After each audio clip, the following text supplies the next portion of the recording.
Hello, I'm Heather Wetzler. I'm the co-founder of Q Career. And Q Career helps students explore career paths. And one of our products is Career in the Classroom. Today's Career in the Classroom is a medical theme sponsored by ASCO. ASCO stands for the Association of Schools and Colleges Optometry. Thank you for joining us, and without further ado, I'm going to have some students and doctors introduce themselves to you. Good morning, good afternoon, everyone. My name is Dr. Jeffrey Lewis, and I practice in Champaign, Illinois at a company called All About Eyes. And I've been practicing optometry for about 7 years now, going into my 8th year, and absolutely loving it. And I'm happy to be here today and answer some questions and talk a little bit about the profession. Great, thank you. Dr. Muriel Martinez? Yes, so my name is Dr. Martinez, and I am at the University of Houston College of Optometry. I am a professor here. I have been practicing optometry for about 7 years as well, and I am so excited to be here to help you guys understand a little bit more about what optometry is and how rewarding this career is. Okay, and then Autumn, hold on. Go ahead, can you guys? Yeah, hi, my name is Autumn Killip, and I am a third-year student at Southern College of Optometry. I'm really excited to get my career started. You know, school's kind of getting old at, 18 plus years of school, so I'm excited to see what the future has for us. And then I'm Catherine Matthews. I also go to Southern College of Optometry in Memphis, Tennessee. Can you move a little bit closer to the mic because we can't really hear you? There we go. I'm also a third-year student. And I'm originally from Topeka, Kansas, so made a big move out here. And excited like Autumn to actually start doing stuff. All right, great. Thank you guys for joining us today. So Dr. Lewis, I will start with you. And the first question is, how did you decide on this career path? Okay, so I actually have a very interesting story about this because I stumbled upon the career of optometry. And I stumbled because I had spent 3 years working with various doctors in different disciplines and also spending some time following different research assistants. And after 3 years of doing this, I came back from a medical school internship and I ran out of contacts again, third summer in a row. Went into my primary eye care provider, and wonderful gentleman. His name is Dr. John Bonsifield. I'll always remember him. And I remember walking in, and he's just glowing, always had this smile, his radiance from him. And he had always taken the time to spend time with me. And he had remembered everything that I had been doing over the last 3 years.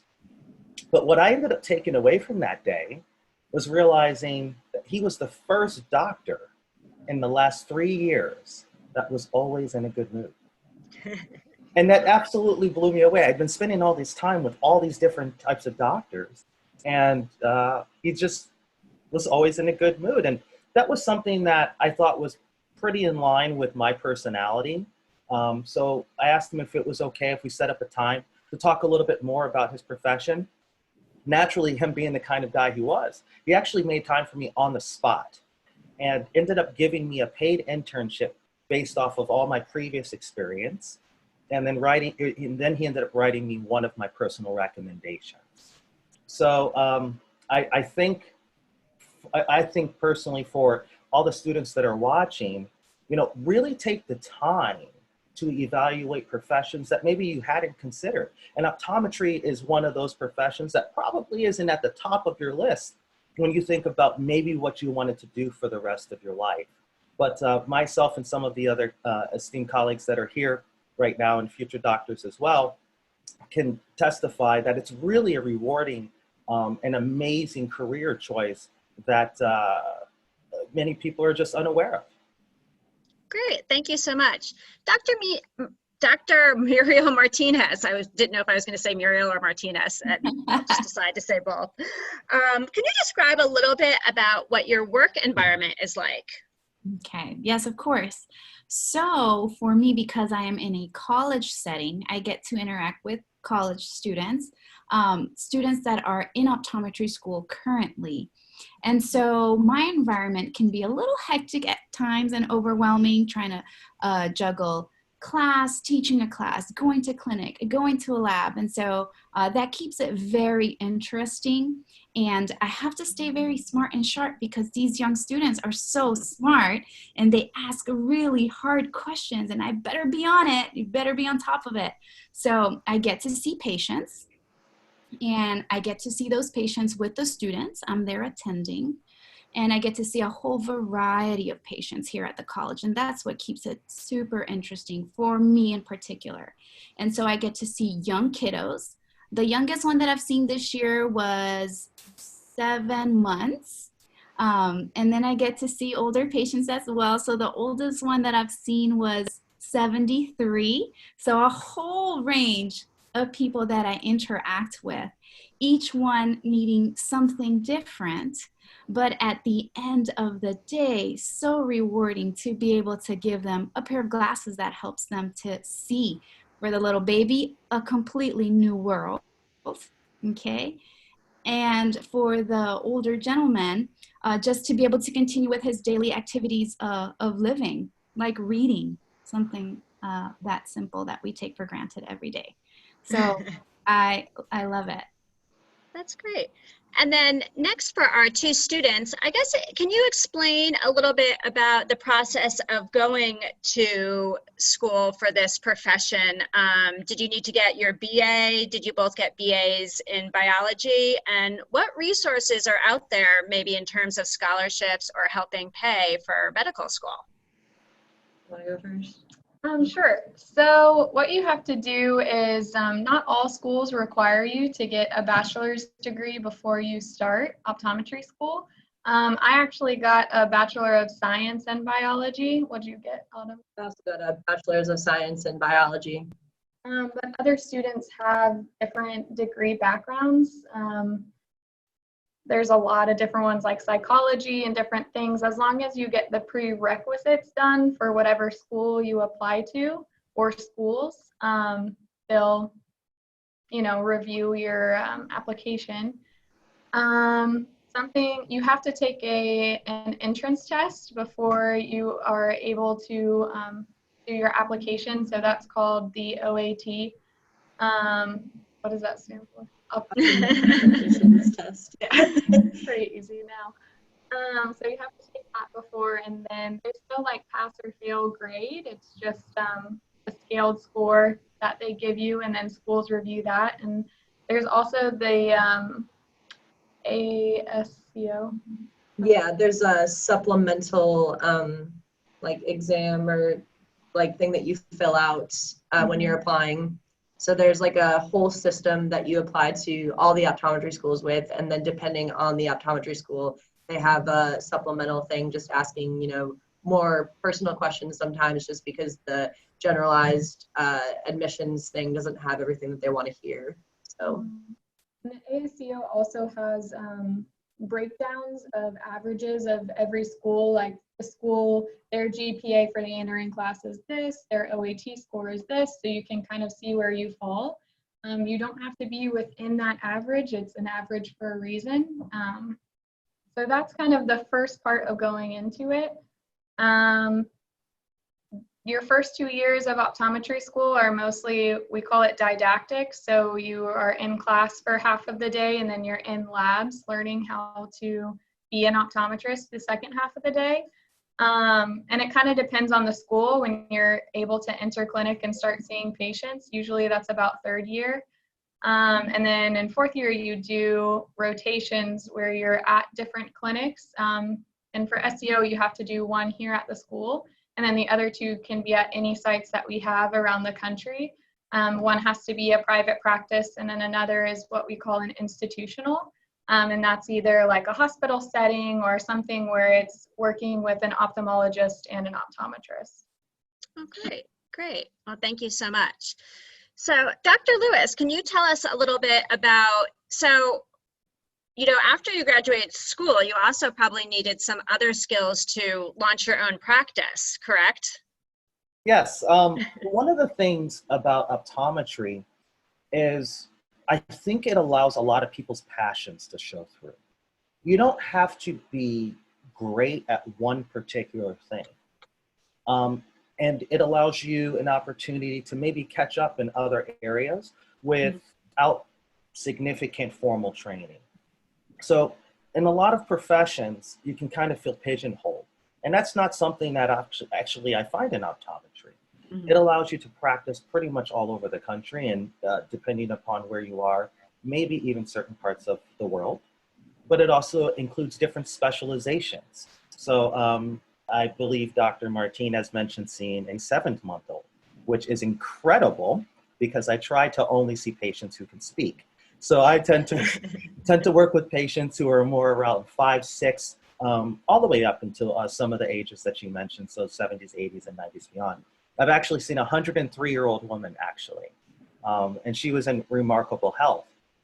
But then you can explore that and focus on disease or specialty contact lenses. And what I found for me is that I thought I was interested in kind of primary optometry care and kind of gravitated into anterior segment, which looks at things on the front surface of the eye, and also contact lens. So I became a contact lens expert. So there's growth even within the profession in itself, and it gives you enough wiggle room to do that. I can attest that having spent so much time and effort to become a doctor, which you are likely going to spend if you become a doctor in any field, but with the current climate and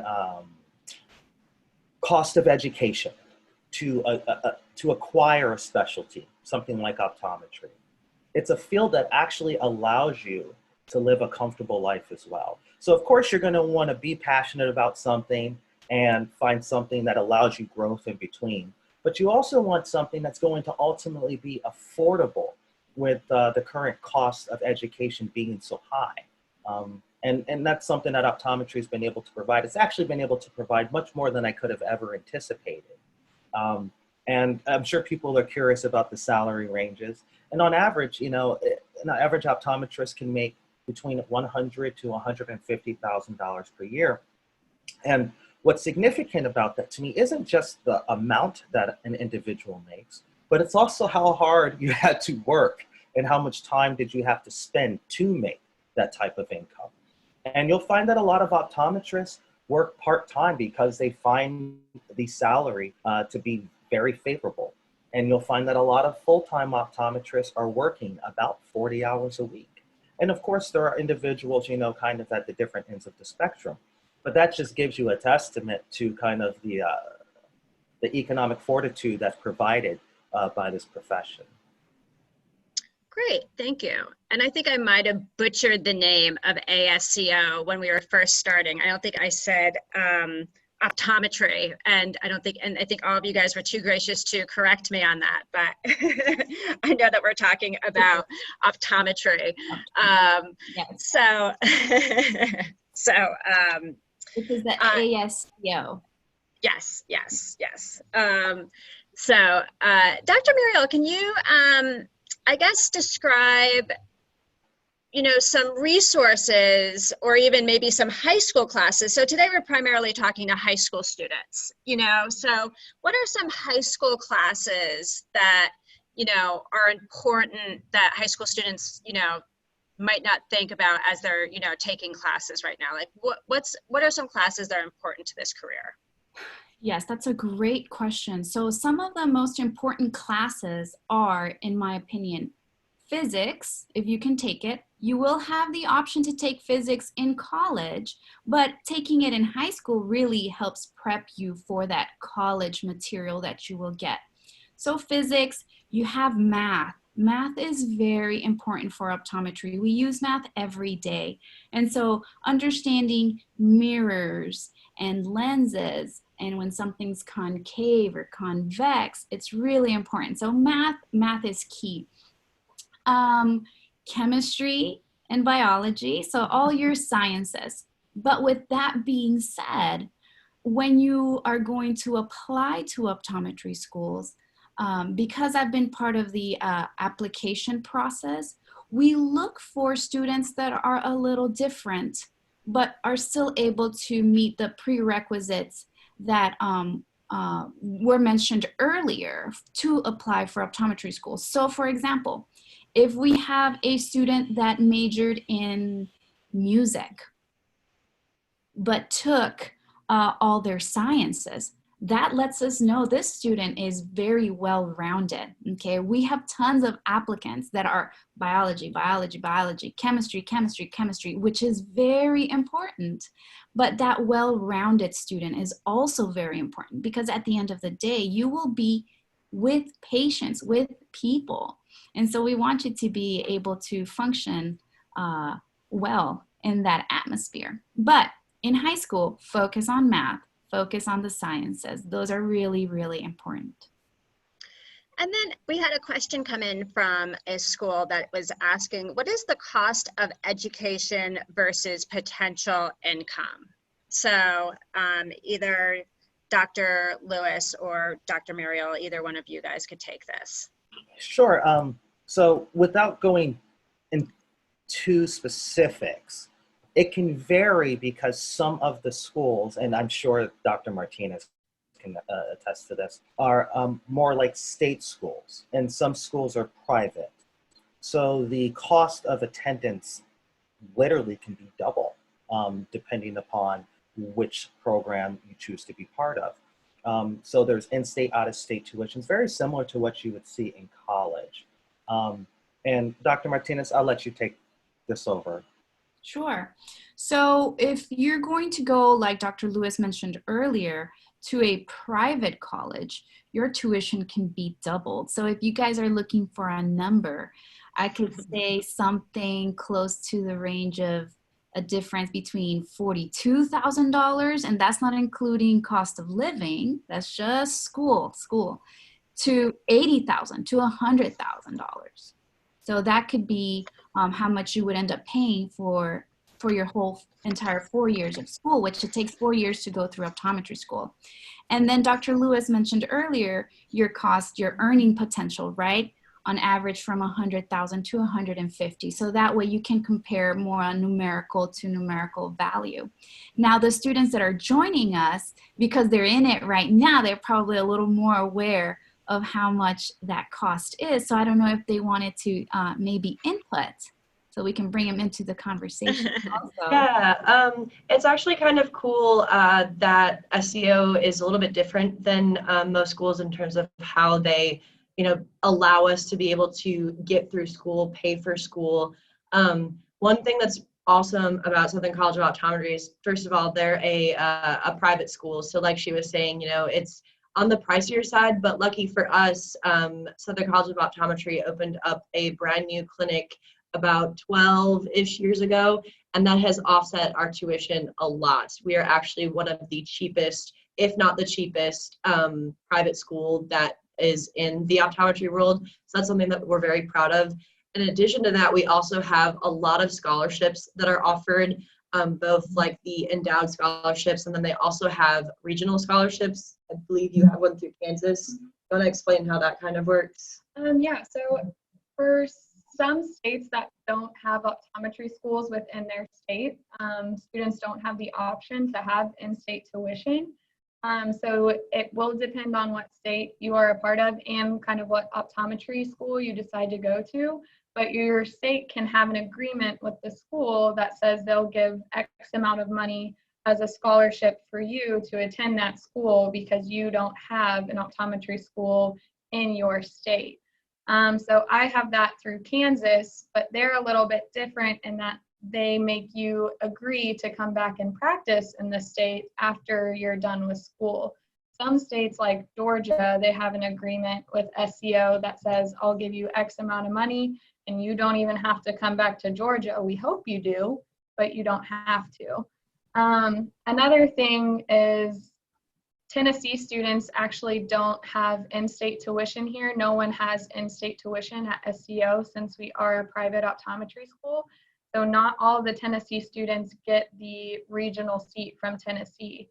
So that's something too, if you are from Tennessee and you're like, oh, I'll go to SEO and I'll get in-state tuition, we don't really have that. But it is really nice SEO if you have a regional seat through any of the states. They decide whoever doesn't have a regional seat, they're more prone to get the scholarships that are left. So we try and offset costs for as many students as we can, and I'm sure other optometry schools do the exact same thing. Yes, I'm from Michigan, actually, so that's why when they were considering who to give scholarships for, my name was in the running for that, just because, you know, I'm about 12 hours away from home, so long ways.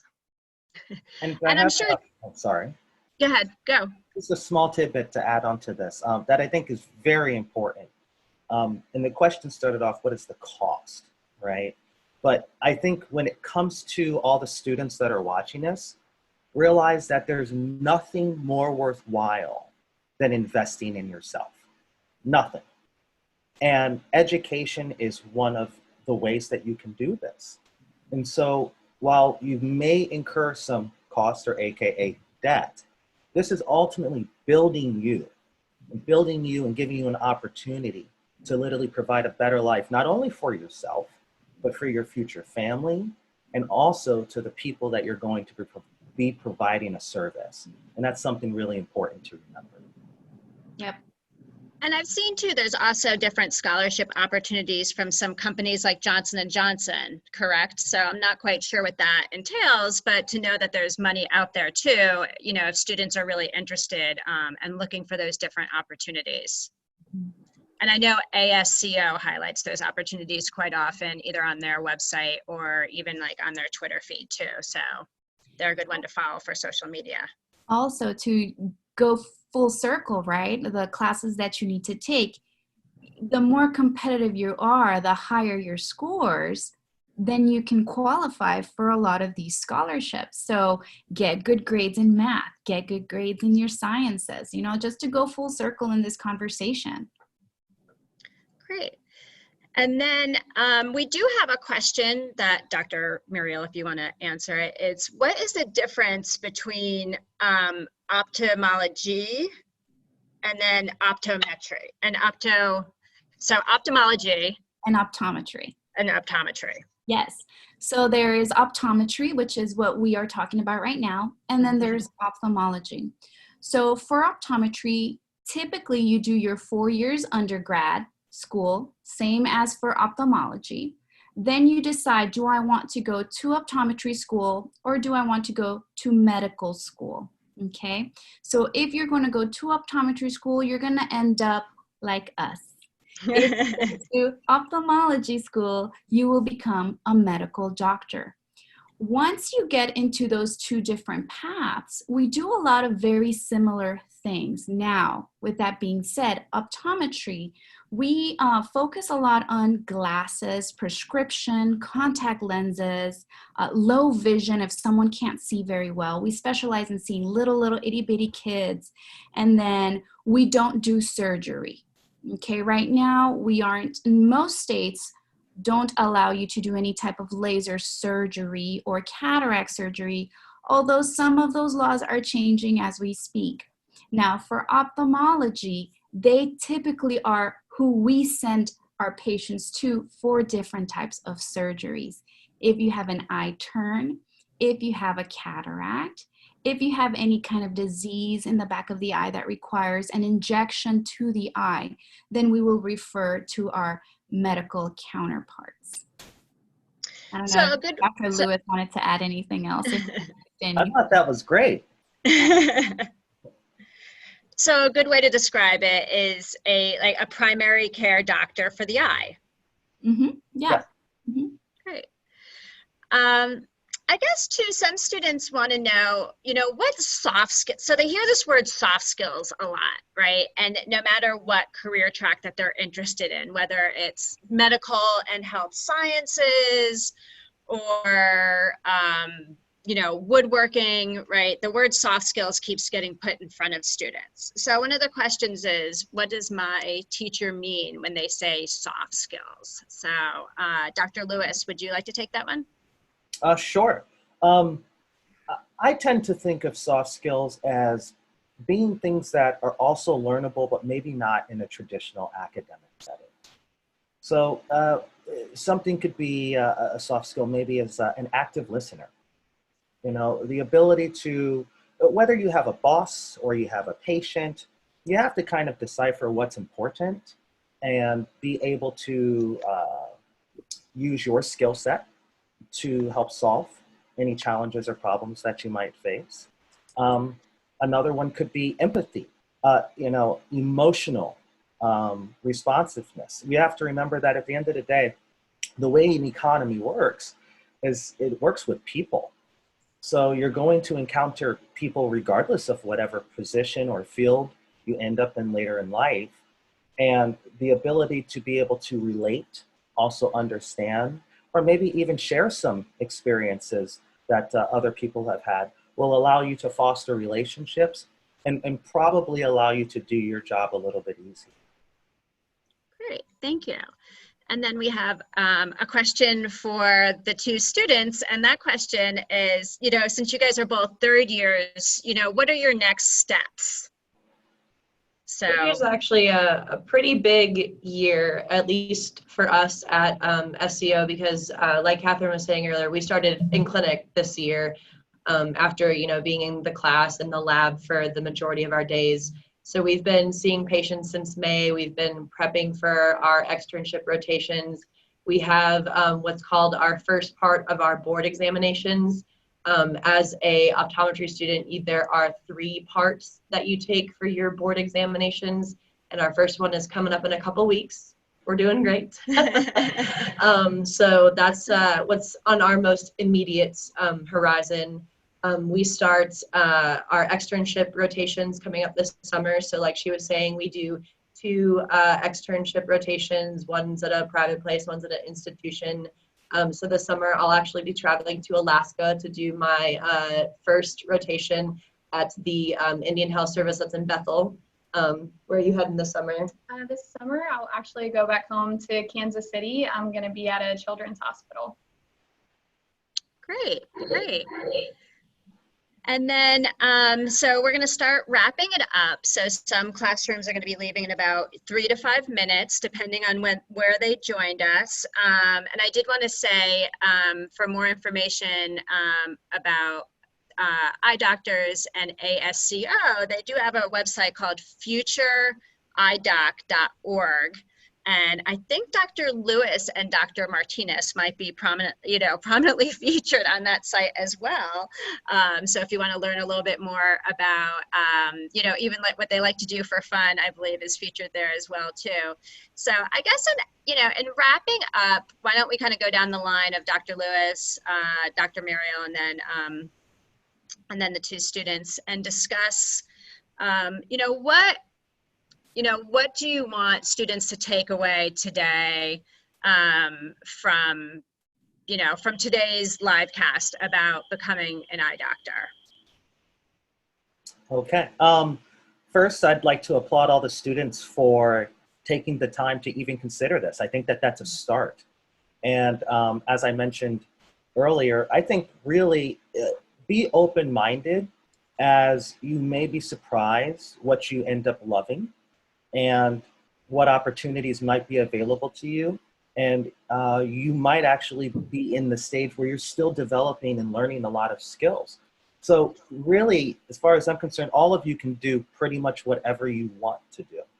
And know that there are career choices, specifically optometry, which many of us thoroughly enjoy, and we all found different paths here. So I would just say, go take a look and ask your favorite eye doctor to see if you can shadow. And I'm sure you're going to be welcomed with open arms. Before we move on from that, we did have one classroom ask if some of the students had more questions, if it'd be possible for them to link, if they could find you guys on LinkedIn, and if they would be able to link into you and maybe ask a few more questions. Absolutely. Mm-hmm. Okay, great. So, and I definitely encourage all the students then to take you guys up on that offer, because no matter where you end up, networking is really important. And LinkedIn is a really great tool, for students to start to explore, different, Q Career is a great tool to start to explore career paths, but when you start networking, looking at associations that are that are already in the area of the field because they're basically built-in networks. And then also connecting to people on LinkedIn is very powerful. So Dr. Martinez, do you want to go next about what would you like to leave, some advice you'd like to leave students with for today? Yes, of course.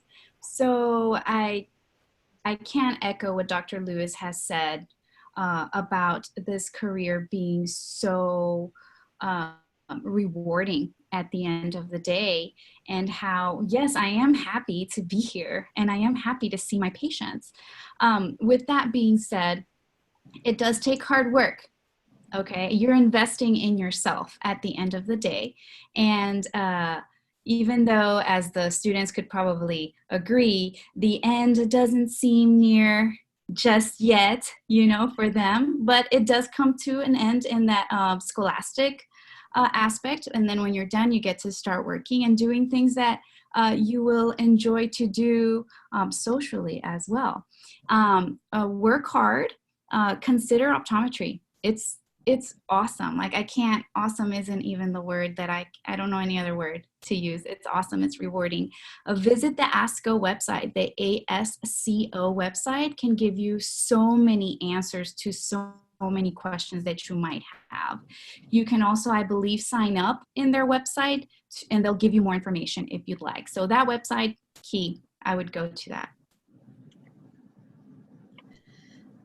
And then our two students, I know that you guys are, you know, you haven't quite started down the doctor path yet, but what's some advice, you know, even to give students who are, you know, either thinking about this or, you know, students who are already starting down this path, not to get burnt out. So any advice that you want to give, you know, to future generation?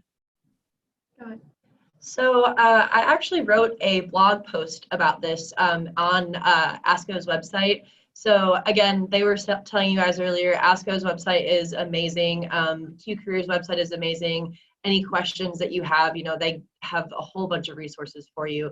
And so the blog post that I wrote about on ASCO's website specifically targeted and talked about, you know, how I've gotten here, what's kept me, you know, gotten me through the dark days that we all have. And so the biggest things that I definitely think is when, you know, you don't really know what you want to do, when you don't really know like where you're going, just always make sure you're thinking about yourself, you know, make sure you're getting that extra, you know, bit of sleep, make sure, you know, if you're thinking about taking that test, you know, like, you know, Dr.